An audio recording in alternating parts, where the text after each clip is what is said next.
আসসালামু আলাইকুম প্রিয় বন্ধুরা, আশা করি সবাই ভালো আছেন। তো আপনারা যারা গ্রামে বসবাস করি, আমাদের যে জন্ম নিবন্ধন এবং যে কোনো একটা ছোটো মোটো সমস্যা হলে আমরা কোথায় যেতে হবে আমরা কিন্তু জানি না। তো আজকে ইউনিয়ন পরিষদ নিয়ে কিছু আলোচনা করব, সবাই আলোচনাটা মনোযোগ দিয়ে শুনবেন। বাংলাদেশের ইউনিয়ন পরিষদ হলো গ্রামের সবচেয়ে ছোট স্থানীয় সরকার প্রতিষ্ঠান।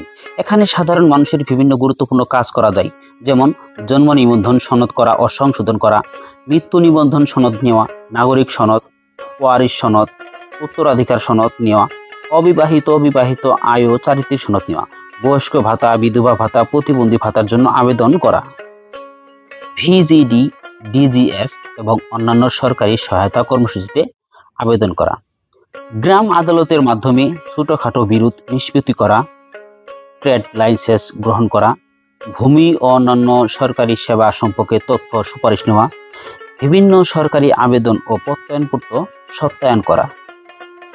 ইউনিয়ন পরিষদের প্রধান নির্বাচিত ব্যক্তি হলেন একজন চেয়ারম্যান এবং সদস্য মেম্বারগণ, যারা স্থানীয় জনগণের সমস্যার সমাধানে উন্নয়নমূলক কাজ পরিচালনা করেন। এবং এখান থেকে যেগুলো কাজ আরো করা যায়, যেমন সামাজিক নিরাপত্তা কর্মসূচির আবেদন, গ্রামীণ রাস্তা, ড্রেন, কালভার্ট, অন্যান্য উন্নয়নমূলক কাজের তদারকি করা যায়, গ্রাম আদালতের মাধ্যমে ছোটখাটো বিরোধ নিষ্পত্তি করা যায়, বিভিন্ন সরকারি সেবা ও তথ্য প্রদানের জন্য আমাদের ইউনিয়ন পরিষদে যেতে হয়। ইউনিয়ন পরিষদ মূলত জনগণের দৈনন্দিন প্রশাসনিক ও নাগরিক সেবা সহজে পাওয়ার জন্য কাজ করে থাকে।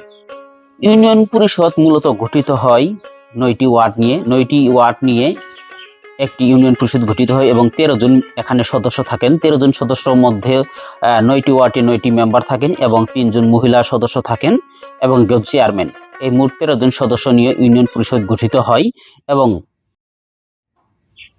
আমরা এটাকে বলতে পারি গ্রাম আদালত। এই গ্রাম আদালতে যাদের গ্রামের ছোট মোটো সমস্যাগুলো হয়ে থাকে, তারা চেয়ারম্যানের মাধ্যমে এই সমস্যাগুলো সমাধান করে থাকেন। ধন্যবাদ সবাইকে ভিডিওটি দেখার জন্য।